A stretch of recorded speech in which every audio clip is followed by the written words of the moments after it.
We all think we know what happiness is, right? But what if I told you that the way most of us are chasing it, with all the endless choices and the fleeting pleasures, is actually making us less happy? It's kind of a wild thought.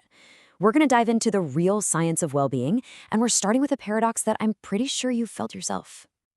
All right, so let's jump right in. We're going to start with a feeling that's just so common these days. It's that anxiety you get when you're just totally overwhelmed by all the opportunities out there. So, have you ever been there, standing in a supermarket aisle, or maybe just scrolling endlessly through a streaming service and you just feel stuck? Like totally paralyzed by how many options there are? It's such a weird feeling, isn't it? Because logically, you'd think more choice means more freedom, which should mean more happiness. But, well, the science tells a very different story. Okay, so check this out. 30,000. That's how many items you'll find in a typical American supermarket. But really, that's just a tiny snapshot of a much bigger trend. I mean, think about it. You've got hundreds of kinds of cookies, shampoos, salad dressings, and this explosion of choice has bled into every single part of our lives, our careers, our relationships, who we even want to be. Seriously, we have more options than any other generation in human history. And this classic jam study just nails the problem perfectly. So researchers set up 2 tasting booths for jam. One had 24 different kinds and the other had just 6. Now, the big display with 24 jams, it got way more people to stop and look. But guess what? Almost nobody actually bought a jar. Meanwhile, the little table with only 6 jams sold 10 times more. It's wild, right? It shows that too much choice doesn't actually empower us. It just freezes us. And there's a name for that: choice paralysis. So the big question is, why does more choice backfire on us like this?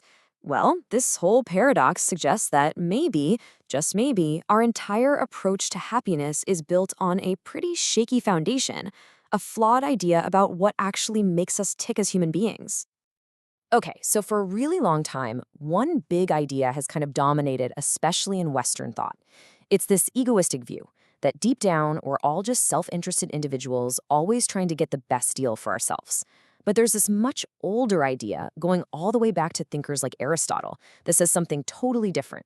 This is the growth view. And it suggests we're not just wired for self-interest, we're wired for growth. We're driven to improve, to get better, to strive to become the best versions of ourselves.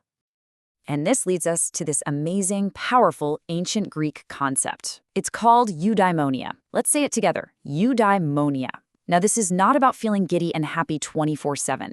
It's something way deeper.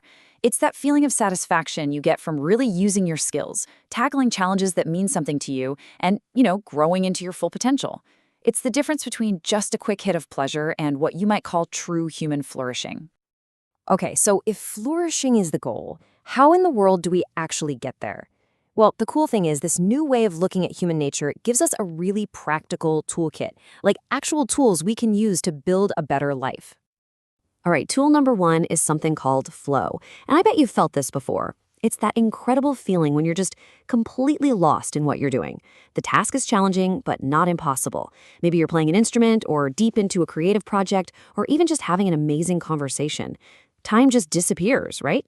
When you're in that state of flow, you are literally experiencing eudaimonia in real time. Now, this next tool, honestly, it's a total game changer.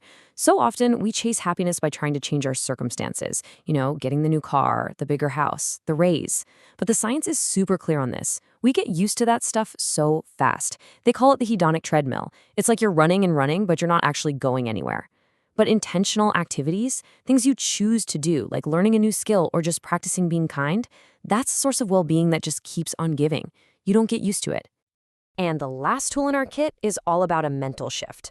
For so long, we've been told to fix our weaknesses, right? Well, forget that. Instead, focus on building up your strengths. So, what's a strength? It starts with a natural talent, something you're just kind of good at. Then you add knowledge and skills through practice. And eventually, bam, you've got a true strength, something you can do with near-perfect performance almost every time. And that, right there, is the perfect recipe for finding that state of flow we just talked about. And look, this stuff isn't just fluffy self-help advice for you to think about on your own.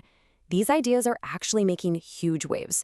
They're fundamentally reshaping some really big fields, like therapy and how we think about the modern workplace.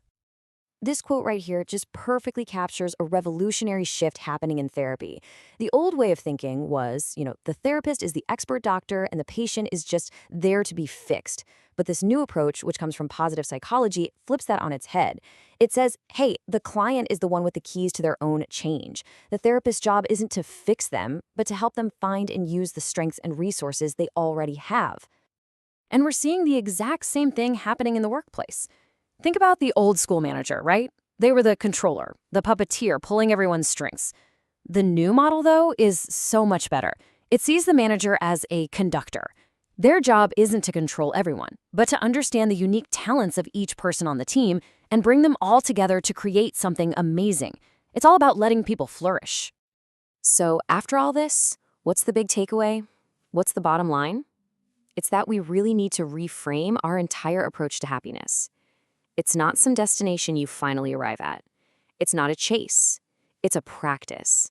It's a skill you build day in and day out.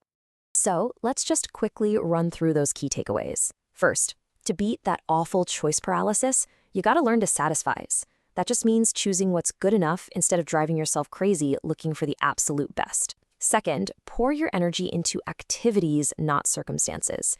It's time to hop off that hedonic treadmill for good.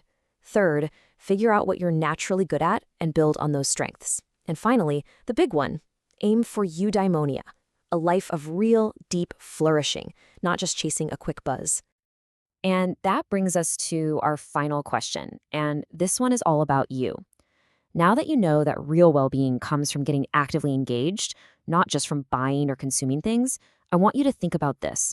What's one intentional activity? Maybe it's a skill, a hobby, or a new way to connect with people. What's one thing that you are going to choose to cultivate in your own life?